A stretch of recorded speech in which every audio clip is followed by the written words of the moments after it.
Hello, and welcome to Getting Started with Action Research. In this video, we will introduce the basics of designing a data collection plan. Researchers spend years becoming experts in data collection, but even with a little training, you can become better at collecting data that is meaningful and reliable for your action research. To get started, let's review some basic data terms. Let's begin with quantitative and qualitative. Quantitative refers to data that expresses a certain amount, typically using numbers. Quantitative or numeric data can be further broken down into two types, discrete and continuous. Discrete data uses units of measurement that cannot be split up. For example, the number of times a student displays a certain behavior in a class period. Continuous data represents measurements that are described using intervals on a real number line, where all the points between the numbers have meaning. For example, the time it takes for a student to complete a task.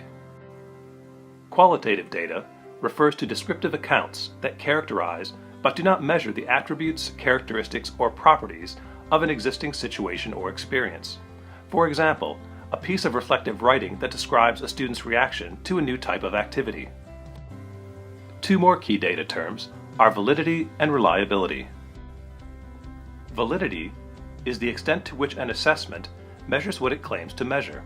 For example, to what extent does a lab practical performance task assess the mastery of a specific lab skill? Reliability is the degree to which the results of an assessment can be perceived as accurate. For example, a thermometer is reliable because it gives you a correct measure of temperature each time it's used. The level of consistency is achieved with academic assessments through the use of collaborative moderation and the collective development of common assessments. The last data term we will consider is triangulation. Triangulation refers to the use of two or more data sources that provide information about the same condition or question. For example, collecting classroom observation data about the extent to which students enjoyed an activity, as well as using a student exit survey asking them to rate their enjoyment. Now, let's look at the three distinct stages of an action research project that must be addressed in the data collection plan. There's the pre-intervention stage, the period before you introduce and implement the intervention. There is the intervention stage, the period during which you are actively using the intervention.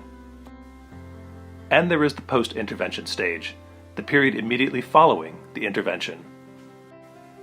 Each stage involves different forms of data collection. Baseline data collection occurs in the pre-intervention stage. Baseline data helps you understand the extent of the problem or need and clarifies the existing situation, including students' prior knowledge, understanding, skills, and dispositions. Formative data collection occurs throughout the intervention stage. Formative data helps you understand the extent to which your intervention is making a difference or the situation is changing. Summative data collection occurs in the post-intervention stage. Summative data is collected at the end of an intervention period. Summative data is typically used to describe the causal relationship between the intervention and the student learning outcome. You cannot establish causal relationships without robust baseline data. There are three reasons for collecting data at each of these stages. To understand multiple perspectives before, during, and after the intervention. To assess learning outcomes, knowledge, understanding, skills, and dispositions before, during, and after the intervention. And to document the outputs. For example, what you did, who participated, how often they participated, and what the participants did.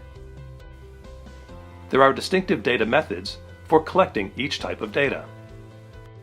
To understand multiple perspectives, action researchers will use reflective journals and may use other data collection tools, including interviews or surveys. Surveys and interviews are the most common data collection tools for building an action researcher's understanding of participants' experiences, feelings, opinions, or attitudes toward a teaching strategy or activity. Interviews may be conducted with individuals or groups.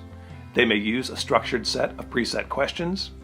They may be unstructured and rely on broad open-ended questions, or they may be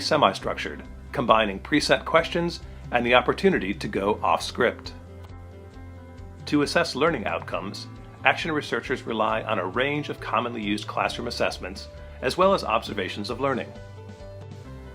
Observing learning can be quite challenging because you can observe student performance, but you must infer learning from performance. As you develop your data collection plan, it's important to discuss your proposed data collection methods with colleagues, especially the validity and reliability of your chosen methods, and the extent to which your data triangulation will provide a robust description of the learner outcomes. In this series on getting started with action research, we have introduced practical steps you can take to reflect on and plan your action research. In the final session, we will discuss additional measures you should consider when finalizing your research plan.